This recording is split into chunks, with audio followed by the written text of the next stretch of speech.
الحمدللہ درس قرآن کی یہ نشست نمبر 171 ہے۔ اس سے پہلے سورہ ہود مکمل ہو چکی ہے۔ آج انشاءاللہ تعالی سورہ یوسف کا آغاز ہوگا۔ تو اس سے پہلے درس میں یہ بات ہوئی تھی کہ اللہ تعالیٰ نے ارشاد فرمایا، اعوذ باللہ من الشیطان الرجیم، بسم اللہ الرحمن الرحیم، فاعبدہ وتوکل علیہ، تو آپ بھی اسی کی عبادت کیجئے اور اسی پر بھروسہ رکھیے۔ وما ربک بغافل عما تعملون، اور نہیں ہے آپ کا رب بے خبر اس سے جو تم لوگ کرتے ہو۔ اس کے بعد اب سورہ یوسف کی ابتدا ہوتی ہے۔ یہ سورہ مقدسہ مکی ہے، مکہ مکرمہ میں نازل ہوئی، اور اس میں 111 آیتیں ہیں، 12 رکوع ہیں۔ حضرت سیدنا یوسف علیہ السلام کا واقعہ بڑی تفصیل کے ساتھ اس سورت کے اندر بیان کیا گیا ہے، اور قرآن کریم میں کوئی ایسا واقعہ نہیں ہے جو اس طرح تفصیل کے ساتھ ایک ہی جگہ پر بیان کیا گیا ہو۔ یہ صرف سیدنا یوسف علیہ السلام کا واقعہ ہے جو پورے کا پورا ایک ہی مقام پر اللہ تعالیٰ نے بیان فرمایا ہے۔ چنانچہ اس کی ابتدا حروف مقطعات سے کی گئی ہے۔ اللہ تعالیٰ کا ارشاد ہے، اعوذ باللہ من الشیطان الرجیم، بسم اللہ الرحمن الرحیم، الف لام را، تلک آیات الکتاب المبین۔ الف لام را، یہ آیتیں ہیں روشن کتاب کی۔ اِنَّا أَنزَلْنَاهُ قُرْآنًا عَرَبِيًّا لَعَلَّكُمْ تَعْقِلُونَ، بے شک ہم نے اتارا اسے یعنی قرآن عربی کو تاکہ تم اسے خوب سمجھ سکو۔ اہل عرب سے یہ کہا گیا ہے کہ یہ جو قرآن مجید کو عربی زبان میں نازل کیا ہے، یہ اسی لیے کیا کہ چونکہ تمہاری زبان عربی ہے تو تم اس کو اچھی طرح سمجھ سکو۔ لیکن اس کا ہرگز یہ مطلب نہیں ہے کہ قرآن کریم صرف عربوں کے لیے نازل ہوا، بلکہ یہ تو اللہ تعالیٰ نے تمام انسانوں کے لیے اور قیامت تک کے لوگوں کے لیے اللہ نے اس کو جو ہے وہ نازل فرمایا ہے۔ اور یہ اب ہماری ذمہ داری ہے، اہل ایمان کی، مسلمانوں کی ذمہ داری ہے کہ اس قرآن کریم کے مطالب کو، اس کے مفاہیم کو ہر زبان میں منتقل کریں۔ جس زبان کا دنیا کے اندر کوئی وجود ہے اس زبان میں اس قرآن کریم کا ترجمہ کیا جائے، اس کی تعلیمات کو عام کیا جائے، اس کے مفہوم کو عام کیا جائے، تاکہ ہر فرد اور ہر شخص سمجھ سکے کہ اللہ تعالیٰ نے کیا فرمایا ہے۔ نحن نقص عليك احسن القصص بما اوحينا اليك هذا القرآن، ہم بیان کرتے ہیں آپ سے ایک بہترین قصہ اس قرآن کے ذریعے، اور ہم نے آپ کی طرف وحی کیا ہے۔ وَإِن كُنْتَ مِن قَبْلِهِ لَمِنَ الْغَافِلِينَ، اگرچہ آپ اس سے پہلے واقف نہیں تھے۔ تو اللہ تعالیٰ نے یہاں اس قصے کو احسن القصص، احسن القصص ہے یعنی بہترین قصہ اس کو قرار دیے۔ حضرت سیدنا یوسف علیہ السلام کا جو واقعہ ہے اس کو بہترین قصہ قرار دیا۔ یہودیوں نے کفار سے کہا، قریش مکہ سے کہا کہ تم جو ہے محمد عربی صلی اللہ علیہ وسلم سے یہ سوال کرو کہ یعقوب علیہ السلام کا کیا واقعہ ہے، وہ تو شام میں ہوتے تھے اور ان کی اولاد جو ہے وہ مصر کیسے پہنچی، اور یہ یوسف علیہ السلام کون ہے اور ان کا کیا واقعہ۔ اور ان کو یہ بھی پتہ تھا کہ مکہ میں کوئی تورات کو جاننے والا نہیں ہے، نہ کوئی عالم ہے، نہ اس قصے کا کوئی وہاں چرچا تھا۔ تو تمہیں پتہ چل جائے گا کہ یہ جو اپنے نبی ہونے کا دعویٰ کرتے ہیں تو معلوم ہو جائے گا۔ چنانچہ اللہ تعالیٰ نے مشرکین کی جانب سے اس سوال پر یہ سورہ مقدسہ نازل فرمائی، جس میں اس واقعہ کو تفصیلاً بیان کر دیا گیا، اور جس انداز میں، جس پیارے طریقے سے اللہ تعالیٰ نے حضرت سیدنا یوسف علیہ السلام کا مقام اور مرتبہ یہاں پر بیان کیا ہے، وہ ایسا ہے کہ پہلی کتابیں جو ہیں اس کو بیان نہیں کر سکیں، بلکہ یہود نے حضرت یوسف علیہ السلام پر الزامات اور بہتانات لگائے ہوئے تھے، قرآن نے اس کا رد فرما دیا اور آپ کا ایک حسین کردار جو ہے وہ ہمارے سامنے رکھا۔ تو اللہ نے فرمایا کہ یہ بہترین قصہ ہے۔ اذ قال یوسف لأبیہ یا ابت انی رأیت 11 کوکبا۔ اب یہ قصہ کیا ہے؟ فرمایا کہ یاد کرو جب کہا یوسف علیہ السلام نے اپنے والد سے کہ میرے محترم باپ، میں نے خواب میں دیکھا ہے 11 ستاروں کو۔ رأیت 11 کوکبا والشمس والقمر رأیتهم لی ساجدین، اور سورج اور چاند کو میں نے انہیں دیکھا کہ وہ مجھے سجدہ کر رہے ہیں۔ حضرت یوسف علیہ السلام کے خواب کا یہاں تذکرہ ہے کہ آپ نے خواب دیکھا جس میں دیکھتے ہیں کہ 11 ستارے اور سورج اور چاند آپ کو سجدہ کر رہے ہیں۔ تو آپ اس وقت چھوٹے سے بچے تھے، یعنی تقریباً 7 سال 8 سال کی عمر تھی، لیکن اس عمر کے اندر بھی آپ نے اپنا خواب اپنے ہمجولیوں سے، اپنے ساتھیوں سے، دوستوں سے جا کر بیان نہیں کیا، بلکہ اپنے والد گرامی حضرت یعقوب علیہ السلام سے یہ خواب بیان کیا۔ یعنی اس کا مطلب کیا ہوا کہ خواب جو ہے وہ ہر شخص سے بیان نہیں کرنا چاہیے، بلکہ اپنے محب سے بیان کرنا چاہیے، جس پر آپ کا اعتماد ہو اس سے بیان کرنا چاہیے، جو آپ سے محبت کرنے والا اس سے بیان کرنا چاہیے۔ ہر شخص سے خواب نہیں بیان کرنا چاہیے، کیونکہ پہلی مرتبہ جو تعبیر دی جاتی ہے اسی کا اثر ظاہر ہوتا ہے، تو لہٰذا اس سے منع فرمایا۔ اور اللہ کے نبی صلی اللہ علیہ وسلم کا ارشاد پاک ہے جس کا مفہوم یہ ہے کہ اچھے خواب جو ہوتے ہیں وہ اللہ کی طرف سے ہوتے ہیں، اور برے خواب جو ہوتے ہیں وہ شیطان کی طرف سے ہوتے ہیں۔ تو لہٰذا کیا فرمایا کہ جب برا خواب دیکھو تو کیا کرنا چاہیے؟ فرمایا کہ اسی وقت جب تمہاری آنکھ کھلے تو الٹی سائڈ پر، لیفٹ سائڈ پر جو ہے تھتکار دو اور اعوذ باللہ من الشیطان الرجیم من ہذہ الرؤیا یہ پڑھے، یعنی اعوذ باللہ من الشیطان الرجیم پڑھ لے، جس کو اگر الفاظ نہیں بھی آتے تو اعوذ باللہ من الشیطان الرجیم پڑھ لے، تو انشاءاللہ تعالی اس کا جو برا اثر ہے وہ نہیں ہوگا۔ لیکن یہ جو ہوتا ہے نا کہ ہم ہر ایک کے سامنے بیان کرنا شروع کر دیتے ہیں اور جیسا بھی خواب ہو، برا ہو، اس کو بھی بیان کرتے ہیں، تو یہ ہمارے لیے مضر ہوا کرتا ہے، اس سے اجتناب کرنا چاہیے۔ تو آپ نے بتایا کہ میں نے 11 ستاروں کو اور چاند سورج کو دیکھا کہ وہ مجھے سجدہ کر رہے ہیں۔ قال یا بنی لا تقصص رؤیاک علی اخوتک فیکیدوا لک کیدا۔ آپ نے فرمایا، حضرت یعقوب علیہ السلام نے، آپ کے والد نے فرمایا، اے میرے بچے، نہ بیان کرنا اپنا خواب اپنے بھائیوں سے، ورنہ وہ سازش کریں گے تیرے خلاف۔ حضرت یوسف علیہ السلام اور حضرت بن یامین یہ 2 بھائی سگے تھے، یعنی ان کی ماں ایک تھی اور دوسرے جو بھائی تھے ان کی ماں الگ تھی، تو لہٰذا وہ ایک فطری طور پر کیا ہوتا ہے لوگوں میں، اور جہاں پر یہ سوتیلا پن ہو تو وہاں کیا ہوتا ہے کہ رکابت، دشمنی، بغض، عداوت، یہ چیزیں ہوتی ہیں۔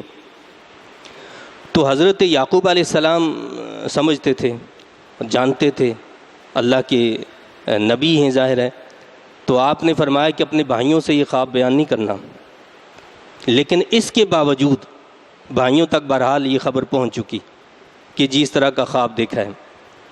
ان الشیطان للانسان عدو مبین، بے شک شیطان انسان کا کھلا دشمن ہے۔ تو آپ نے کیوں بتایا کہ بھائیوں سے نہیں بتانا؟ کہ بھائیوں کو اگر بتاؤ گے تو وہ کوئی تمہارے خلاف سازش کر سکتے ہیں، اس لیے کہ شیطان جو ہے وہ تمہارا کھلا دشمن ہے، وہ کوئی وسوسے پیدا کر سکتا ہے۔ وَكَذَلِكَ يَجْتَبِيكَ رَبُّكَ وَيُعَلِّمُكَ مِن تَأْوِيلِ الْأَحَادِيثِ۔ اب حضرت یعقوب علیہ السلام نے آپ کو خواب کی تعبیر بتائی۔ تعبیر کیا ہے؟ اور اسی طرح چن لے گا تجھے تیرا رب اور سکھا دے گا تجھے باتوں کا انجام، یعنی خوابوں کی تعبیر۔ وَيُعَلِّمُكَ مِن تَأْوِيلِ الْأَحَادِيثِ وَيُتِمُّ نِعْمَتَهُ عَلَيْكَ وَعَلَىٰ آلِ يَعْقُوبَ كَمَا أَتَمَّهَا عَلَىٰ أَبَوَيْكَ۔ تو فرمایا کہ خوابوں کی تعبیر کا انجام بتائے گا اور پورا فرمائے گا اپنا انعام تجھ پر اور یعقوب کے گھرانے پر، جیسے اس نے پورا فرمایا اپنا نام اس سے پہلے. کما اتمها علی ابویک من قبل ابراہیم و اسحاق، تیرے دو باپوں ابراہیم اور اسحاق پر. حضرت یعقوب علیہ السلام بیٹے تھے حضرت اسحاق علیہ السلام کے، اور حضرت اسحاق علیہ السلام بیٹے تھے حضرت ابراہیم علیہ السلام کے. تو آپ نے کیا بتایا؟ پہلی چیز تو یہ کہ اللہ تجھے چن لے گا، اجتباء، یہ انبیاء کرام علیہ السلام کا مقام اور مرتبہ ہے. دوسری چیز یہ بتائی کہ اللہ تعالیٰ تمہیں تعویل الاحادیث یعنی خوابوں کی تعبیر اور معاملہ فہمی جو ہے وہ عطا فرمائے گا. اور تیسری چیز کیا فرمائی کہ اللہ تعالیٰ تمہیں نبوت سے نوازے گا، جس طرح تمہارے باپ ہیں یعقوب علیہ السلام، حضرت ابراہیم علیہ السلام، حضرت اسحاق علیہ السلام کو اللہ نے نبوت سے سرفراز کیا، اللہ تمہیں بھی نبوت سے سرفراز فرمائے گا. یعنی یہ بات مکمل ہو گئی کہ حضرت یعقوب علیہ السلام نے اس خواب کے ذریعے سے یہ بتا دیا کہ اللہ تعالیٰ تمہیں نبوت سے سرفراز فرمائے گا. ان ربک علیم حکیم، یقیناً تیرا رب سب کچھ جاننے والا بہت دانا ہے. لقد كان في يوسف واخوته آيات للسائلين، بے شک یوسف اور اس کے بھائیوں کے قصے میں عبرت کی کئی نشانیاں ہیں دریافت کرنے والوں کے لیے. یہ جو سوال کرنے والے تھے اہل مکہ اور اہل قریش، ان کو آگاہ کیا کہ یہ جو تم سوال کر رہے ہو، جس قصے کا تم نے واقعے کا پوچھا ہے، اس میں تمہارے لیے بہت ساری نشانیاں، عبرتیں ہیں. وہ عبرتیں کیا ہیں؟ حضرت یوسف علیہ السلام کے بھائیوں نے اپنے بھائی یوسف علیہ السلام سے حسد کیا، عداوت کی، ان کے خلاف سازشیں کی، حتیٰ یہ کہ ان کو جا کر ایک کنویں میں ڈال دیا گیا. لیکن اللہ تعالیٰ ان کو جو مقام اور مرتبہ دینا چاہتا تھا، دنیا کی کوئی طاقت، دنیا کی کوئی قوت اس مرتبے اور مقام کو ان سے چھین نہیں سکی. اور حضرت یوسف علیہ السلام بالآخر اس مقام اور مرتبے پر فائز ہوئے جو اللہ ان کو دینا چاہتا تھا. تو اے اہل مکہ، جو تم محمد عربی صلی اللہ علیہ وسلم کی مخالفت کر رہے ہو، اور اس وقت کا ماحول ایسا ہی ہے، یعنی اہل مکہ کو بتایا جا رہا ہے کہ جو ماحول یوسف علیہ السلام اور ان کے بھائیوں کا تھا، وہی ماحول اس وقت ہے جو تم محمد عربی صلی اللہ علیہ وسلم کے ساتھ معاملہ کر رہے ہو. تم ان کی مخالفت کر رہے ہو، تم ان کے دشمن ہو، تم ان کے ساتھ حسد رکھتے ہو، تم ان کے ساتھ بغض رکھتے ہو، تم ان کے ساتھ دشمنی کرتے ہو. تو جس طرح اللہ تعالیٰ نے سیدنا یوسف علیہ السلام کو جو عطا فرمانا تھا وہ عطا فرما دیا، کوئی طاقت روک نہیں سکی، سازشیں کامیاب نہ ہو سکیں. بالکل اسی طرح محمد عربی صلی اللہ علیہ وسلم بھی ایک دن اسی طرح کامیاب ہو کر رہیں گے. ان کے خلاف تم قتل کی سازشیں کرو گے، یہ ہجرت پر مجبور ہو جائیں گے، یہ بھی غار ثور میں 3 دن رہیں گے، اور پھر وہاں سے جا کر مدینہ طیبہ میں پہنچیں گے، اور وہاں اللہ تعالیٰ حکمرانی عطا فرمائے گا، اور ان کی اتباع کرنے والے بھی پھر جو ہے باعزت ہوں گے. تو فرمایا اللہ تعالیٰ نے کہ اس میں نشانیاں ہیں دریافت کرنے والوں کے لیے. اذ قالوا ليوسف واخوه احب الى ابينا منا ونحن عصبة، جب بھائیوں نے آپس میں کہا کہ یوسف اور اس کا بھائی زیادہ پیارا ہے ہمارے باپ کو ہم سے، حالانکہ ہم ایک مضبوط جتھا ہیں. بات کیا تھی کہ حضرت یعقوب علیہ السلام حضرت یوسف علیہ السلام سے اور بن یامین سے زیادہ محبت رکھتے تھے، کیونکہ یہ چھوٹے بچے تھے، باقی سب جوان تھے. تو ایک فطری سی بات ہے کہ چھوٹے بچوں سے والدین کو زیادہ محبت ہوتی، لیکن اس پر ان کو حسد آیا. ان ابانا لفی ضلال مبین، یقیناً ہمارے والد ایسا کرنے میں کھلی غلطی کا شکار ہیں. تو نعوذ باللہ اللہ کے نبی یعقوب علیہ السلام کو اولاد نے غلطی پر قرار دیا، بیٹوں نے اپنے باپ کو غلطی پر قرار دیا. اقتلوا یوسف او اطرحوه ارضا یخل لکم وجہ ابیکم وتکونوا من بعدہ قوما صالحین. قتل کر ڈالو یوسف کو یا دور پھینکاؤ اسے کسی علاقے میں، یوں تنہا ہو جائے گا تمہاری طرف تمہارے باپ کا رخ، اور ہو جانا اس کے بعد توبہ کر کے نیک قوم۔ اب بھائیوں نے مشورہ کیا کیا، کہنے لگے کہ جی اس کا ایک ہی حل ہے کہ یوسف علیہ السلام کو قتل کر دیتے ہیں، یا اس کو ایسی جگہ چھوڑ دیتے ہیں کہ جہاں اس کا کوئی پتہ ہی نہ چلے، اور قتل کر کے پھر توبہ کر لینا۔ یہ شیطان کا وار ہوتا ہے کہ جب کسی کے دل کے اندر ایمان کا ذرا سا بھی کچھ ذرہ موجود ہوتا ہے اور وہ برائی نہیں کرنا چاہتا تو شیطان اس کو بھاڑتا ہے۔ وہ کہتا ہے ارے یار کوئی بات نہیں ہے، ایک مرتبہ گناہ کر لو پھر توبہ کر لینا، پھر حج کر لینا، عمرہ کر لینا، پھر جا کے تم صحیح ہو جاؤ گے۔ یہ شیطان کا سب سے بڑا دھوکہ، اس دھوکے میں کبھی نہیں آنا چاہیے۔ تو کہنے لگے کہ پھر توبہ کر کے نیک قوم بن جانا۔ قال قائل منہم لا تقتلوا یوسف، یہ سن کر ان میں سے کہنے والے نے کہا کہ نہ قتل کرو یوسف کو۔ تو کہتے ہیں کہ ان 10 بھائیوں میں سے جو بڑا بھائی تھا اس کی رائے یہ تھی کہ قتل نہ کیا جائے، باقی سب 9 افراد جو ہیں، 9 بھائی جو ہیں وہ متفق تھے کہ اس کو قتل کر دیا جائے، لیکن بڑے بھائی نے کہا کہ نہیں، تمہاری ہماری جو بات ہوئی ہے طے شدہ یہ ہے کہ اس کو قتل تو نہیں کریں گے، ہاں کوئی اور طریقہ اختیار کر لیں۔ لا تقتلوا یوسف والقوه في غیابة الجب یلتقطه بعض السیارة ان کنتم فاعلین، بلکہ پھینک دو اسے کسی گہرے کنویں کی تاریک تہہ میں، اٹھا لیں گے اسے کوئی راہ چلتے مسافر اگر تم نے کچھ کرنا ہی ہے۔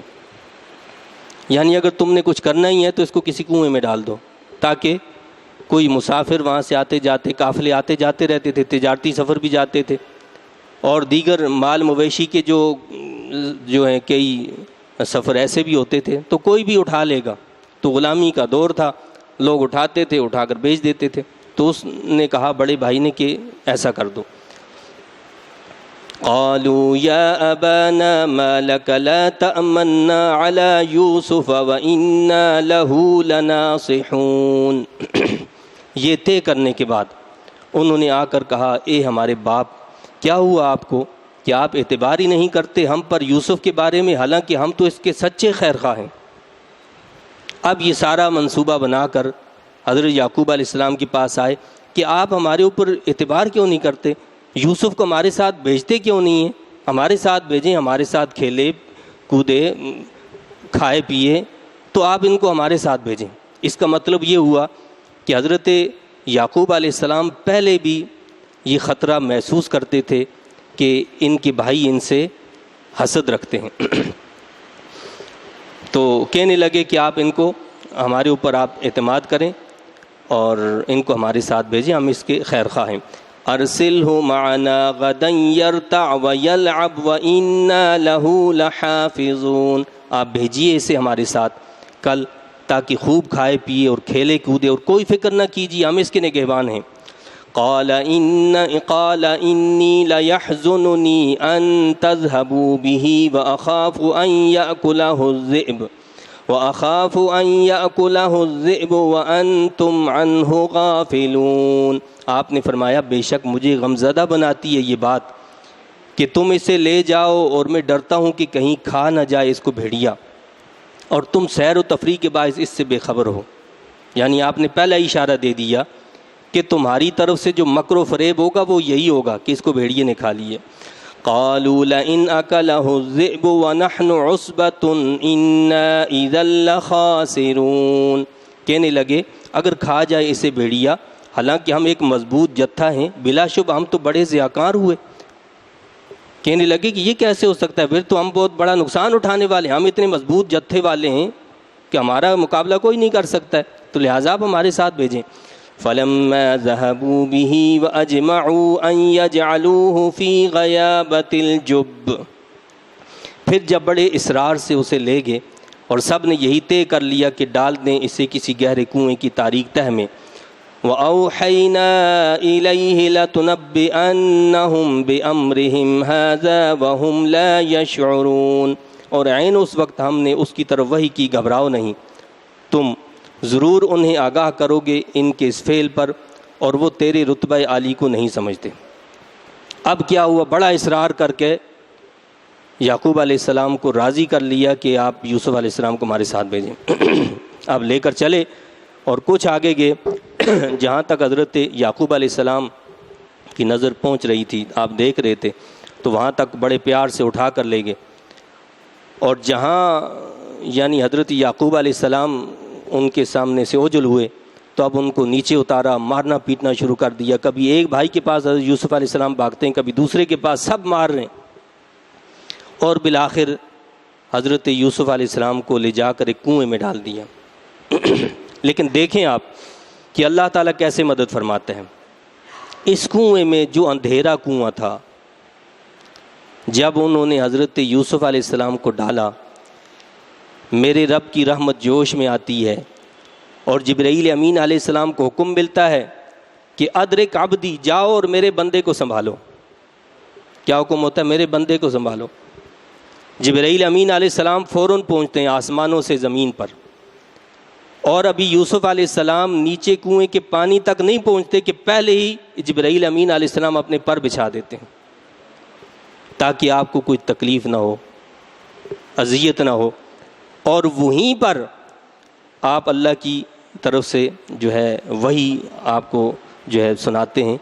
بعض علماء مفسرین کہتے ہیں کہ یہاں پر آپ پر وحی ہوئی، یعنی نبوت آپ کو دی گئی، اور بعض کہتے ہیں کہ یہاں اللہ تعالیٰ نے حضرت یوسف علیہ السلام کو صرف الہام فرمایا، یعنی آپ کے دل کے اندر یہ بات ڈالی کیا کہ تم گھبراؤ نہیں، تم ضرور انہیں آگاہ کرو گے، لَتُنَبِّئَنَّهُمْ بِأَمْرِهِمْ، تم ضرور انہیں آگاہ کرو گے ان کے اس فعل سے، یہ جو عمل انہوں نے کیا اس سے تم ان کو آگاہ کرو گے۔ ہم آگے پڑھیں گے کہ یہ سارے بھائی پھر یوسف علیہ السلام کی بارگاہ میں حاضر ہوں گے، اور اس وقت آپ ان سے پوچھیں گے کہ بتاؤ تم نے یوسف کے ساتھ کیا کیا تھا، تو وہاں پر بتایا کہ تم ضرور ان کو آگاہ کرو گے ان کے کام سے، لیکن یہ تمہارے مقام اور مرتبے کو جانتے نہیں۔ وَجَاءُوا أَبَاهُمْ عِشَاءً يَبْكُونَ، اور آئے اپنے باپ کے پاس عشاء کے وقت گریہ وزاری کرتے ہوئے، روتے ہوئے آئے۔ قالوا یا ابانا انا ذهبنا نستبق وترکنا یوسف عند متاعنا فاکلہ الذئب، آ کر کہا بابا جی ہم ذرا گئے کہ دوڑ لگائیں، اور ہم چھوڑ گئے یوسف کو اپنے سامان کے پاس، ہائے افسوس کھا گیا اس کو بھیڑیا۔ وَمَا أَنْتَ بِمُؤْمِنٍ لَنَا وَلَوْ كُنَّا صَادِقِينَ، اور آپ نہیں مانیں گے ہماری بات اگرچہ ہم سچے ہوں۔ کہنے لگے یعنی تاکید در تاکید قسمیں اٹھانے لگے کہ جی ایسا معاملہ ہو گیا کہ اس کو بھیڑیے نے کھا لیا۔ وَجَاءُوا عَلَىٰ قَمِيصِهِ بِدَمٍ كَذِبٍ، اور لے آئے اس کے قمیص پر جھوٹا خون لگا کر۔ قَالَ بَلْ سَوَّلَتْ لَكُمْ أَنفُسُكُمْ أَمْرًا، آپ نے فرمایا غلط کہتے ہو، یوں نہیں بلکہ آراستہ کر دکھایا تمہیں تمہارے نفسوں نے اس سنگین جرم کو۔ تو کہنے لگے کہ جی یہ دیکھیں یہ قمیض ہے ان کی، اور یہ دیکھیں اس کو خون لگا ہوا ہے اور بھیڑیے نے کھا لیا ہے، رو رہے ہیں دھو رہے ہیں۔ تو حضرت یعقوب علیہ السلام نے کیا فرمایا، یہ تمہارے نفس کی بنائی ہوئی بات ہے، ایسا نہیں ہوا ہے۔ یہاں پر بھی یعقوب علیہ السلام واضح کہہ رہے ہیں کہ تم جھوٹے ہو، اور اس سے یہ بھی واضح ہوا کہ کسی کا رونا دھونا اس کا سچا ہونے کی دلیل نہیں ہوا کرتی۔ لہٰذا جو فیصلہ کرنے والے لوگ ہیں، قاضی ہیں، ججز ہیں، علماء ہیں، ان کے پاس لوگ فتویٰ پوچھنے آتے ہیں، تو کسی کے رونے دھونے پر اعتماد نہیں کرنا چاہیے، بلکہ ایویڈنس کا خیال رکھنا ضروری ہے۔ کوئی رو دھو رہا ہے تو کوئی مسئلہ نہیں، ہاں، اور اگر کوئی دعوے دار آتا ہے دعویٰ کرتا ہے، اس کے پاس اگر گواہ موجود ہیں اور فریق مخالف جو ہے وہ روتا دھوتا ہے، قسمیں اٹھاتا ہے کہ نہیں جی ایسا نہیں ہے، تو گواہوں کی بنیاد پر، گواہی کی بنیاد پر فیصلہ ہوگا، رونے دھونے پر فیصلہ نہیں کیا جائے گا۔ اگر گواہ موجود ہیں تو گواہوں پر فیصلہ ہوگا۔ تو آپ نے فرمایا کہ یہ بات تم نے اپنی طرف سے بنا لی۔ فَصَبْرٌ جَمِيلٌ، اس جانکا حادثے پر صبر جمیل کروں گا۔ یہ صبر جمیل کیا ہے؟ حدیث شریف میں آتا ہے اللہ کے نبی صلی اللہ علیہ وسلم نے فرمایا کہ صبر جمیل یہ ہے کہ جس میں کوئی شکوہ شکایت نہ ہو، اللہ جس حال میں رکھے اس میں خوش رہو، یہ ہے صبر جمیل۔ کوئی شکوہ شکایت نہیں، جہاں شکوہ شکایت آ جائے تو وہاں صبر جمیل پھر نہیں ہوتا۔ واللہ المستعان علی ما تصفون، اور اللہ تعالیٰ سے مدد مانگوں گا اس پر جو تم بیان کرتے ہو۔ تو آپ نے فرمایا کہ تمہاری ان باتوں پر میں اللہ تعالیٰ سے ہی مدد کا طلبگار ہوں، اس سے سوال کروں گا۔ تو یہ صبر جمیل اور اللہ سے مدد یہ ایک مسلمان کا بہترین ہتھیار ہے کہ ہر حال میں اس نے صبر کرنا ہے اور اللہ سے مدد طلب کرنی ہے۔ پریشانیاں، مشکلیں، مصائب یہ دنیا میں آتے ہیں، اور یہ ساری چیزیں کس لیے آتی ہیں؟ انسان کو جھنجھوڑنے کے لیے۔ تکلیفیں آتی اس لیے، مومن کے لیے تو ہر چیز جو ہے وہ رحمت ہوتی ہے، برے حالات ہوں وہ بھی اس کے لیے رحمت ہیں، اچھے حالات ہوں وہ بھی اس کے لیے رحمت ہیں، لیکن مومن کو جھنجھوڑا جاتا ہے کہ پلٹ آؤ۔ وَأَنِيبُوا إِلَىٰ رَبِّكُمْ وَأَسْلِمُوا لَهُ مِن قَبْلِ أَن يَأْتِيَكُمُ الْعَذَابُ ثُمَّ لَا تُنصَرُونَ۔ پلٹ آؤ، اللہ فرماتا ہے وَأَنِيبُوا إِلَىٰ رَبِّكُمْ، اپنے رب کی طرف پلٹ آؤ، وَأَسْلِمُوا لَهُ، اس کے فرما بردار بن جاؤ، من قبل ان یأتیکم العذاب، اس سے پہلے کہ تم پر عذاب آ جائے، ثم لا تنصرون، پھر تمہاری مدد بھی نہیں کی جائے گی۔ تو اس سے قبل کہ کوئی بڑی پریشانی آئے، اللہ ہمیں دعوت دے رہا ہے، خود فرما رہا ہے، حدیث شریف میں آتا ہے اللہ تعالیٰ رات کو اپنے ہاتھ پھیلاتا ہے وہ اپنی شان کے مطابق کہ جو دن کے گناہ گار ہیں وہ آ جائیں توبہ کر لیں، اور دن کو بھی ہاتھ پھیلاتا ہے اپنی شان کے مطابق جو رات کے گناہ گار ہیں وہ آ جائیں توبہ کر لیں۔ ہم کرونا وائرس کا شکار ہیں اور پتہ نہیں کن کن بیماریوں کا شکار ہیں، کچھ ایسی جن کا ہمیں پتہ ہے، کچھ ایسی جن کی ہمیں خبر ہی نہیں ہے۔ یہ ساری چیزیں اللہ نے اسی لیے بھیجی ہیں کہ ہم سمجھ جائیں، سدھر جائیں۔ آپ دیکھتے نہیں ہیں اس سے پہلے کیا مصائب نہیں آئے، لیکن ہم نے کبھی ان کو کوئی اہمیت ہی نہیں دی ہے۔ ہیٹ اسٹروک ہوا، ڈینگی کا ایک طرح سے عذاب آیا، اب یہ عذاب آ گیا۔ تو بھائی یہ سب چیزیں کس لیے؟ ہمیں سدھرنے کے لیے، سمجھنے کے لیے۔ ابھی بھی ہم نے ان ساری چیزوں کے کھیل تماشا بنایا ہوا ہے، لوگ مذاق انجوائے کر رہے ہیں، جی تفریح کر رہے ہیں۔ یہ انجوائے کا وقت نہیں، یہ اللہ سے ڈرنے کا وقت ہے، اللہ سے معافی مانگنے کا وقت ہے۔ حضرت یونس علیہ السلام کی قوم کا واقعہ ہم نے پڑھا ہے اس میں پہلے، کیا تھا کہ حضرت یونس علیہ السلام نے اپنی قوم کو بڑا سمجھایا، قوم ماننے کے لیے تیار نہیں ہوئی، تو بالآخر آپ نے ان کو کہا کہ 3 دن کی تمہیں مہلت ہے، اور 3 دن کے بعد تم پر عذاب آ جائے گا اور آپ وہاں سے بستی سے نکل کر چلے گئے۔ قوم نے دیکھا کہ یونس علیہ السلام چلے گئے ہیں تو وہ سارے جمع ہوئے، متوجہ ہوئے، توبہ استغفار کیا، گریہ وزاری کی، اللہ سے معافی مانگی اور کہا کہ تیرا نبی جو کچھ لے کر آیا ہم اس پر ایمان رکھتے، ہمیں معاف کر دے۔ اللہ نے ان کی مثال قرآن میں بیان کی ہے کہ تم قوم یونس جیسا عمل کیوں نہیں کرتے ہو، یعنی بڑے عذاب سے پہلے توبہ کیوں نہیں کر لیتے تاکہ اللہ تمہیں بچا لے۔ تو ابھی وہ وقت ہمارے پاس موجود ہے کہ ہم ابھی بھی اگر توبہ استغفار کریں، اللہ سے معافی مانگیں، اللہ تعالیٰ کسی بڑے عذاب سے ہمیں محفوظ فرما لے گا۔ یہ تکلیف، کوئی تکلیف جو ہوتی ہے آپ یاد رکھیں وہ تکلیف نہیں دے سکتی جب تک میرا رب نہ چاہے۔ آپ کے سامنے یوسف علیہ السلام کی بات ہوئی، جب اللہ چاہتا ہے تو سب کچھ ہو جاتا ہے۔ خوف ہراس، دل میں یہ ڈرنا کہ جی یہ بیماری لگ جائے گی، یہ پکڑ لے گی، ایسا کچھ بھی نہیں ہے۔ قرآن حدیث کا جو نچوڑ ہے میں آپ کو وہ بتاؤں، اللہ کے نبی صلی اللہ علیہ وسلم کا ارشاد ہے جس کا مفہوم یہ ہے کہ کوئی بیماری متعدی نہیں ہوا کرتی، بیماری خود اڑ کر نہیں لگتی کسی کو۔ تو اس وقت بھی ایسے لوگ تھے جنہوں نے کہا کہ یہ کیسی بات کر رہے ہیں۔ ایک شخص نے کہا کہ یا رسول اللہ صلی اللہ علیہ وسلم، ہم اونٹوں کے چرواہے ہیں، ہم اونٹ چراتے ہیں، ہمیں پتہ ہے کہ ہمارے اونٹ بالکل ہرن کی طرح صاف ہوتے ہیں، لیکن ایک خارش والا اونٹ آتا ہے تو سب کو خارش لگ جاتی ہے۔ تو اللہ کے نبی صلی اللہ علیہ وسلم نے کیا فرمایا؟ فرمایا کہ یہ بتاؤ اس پہلے کو کس نے خارش لگائی؟ جس نے اس پہلے کو خارش لگائی ہے وہی دوسروں کو بھی لگاتا ہے، بیماری کو جوڑ کر نہیں جاتی، بیماری کو جوڑ کر نہیں جاتی۔ ہاں ٹھیک ہے، احتیاطی تدابیر کا حکم ہے، احتیاطی تدابیر کو اختیار کیا جائے۔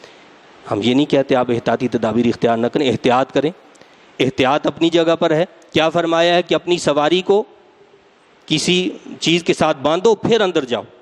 آپ گاڑی جو ہے لاک کیے بغیر اندر نہیں آتے، پہلے گاڑی کو لاک کرتے ہیں، لیکن آپ کو یہ خوف ہو کہ جی پتہ نہیں گاڑی لاک ہو کر بھی وہ لاک ہے یا نہیں ہے، پتہ نہیں کوئی اٹھا لے گا، یہ کر لے گا، تو آپ بتائیں کہاں جائیں گے؟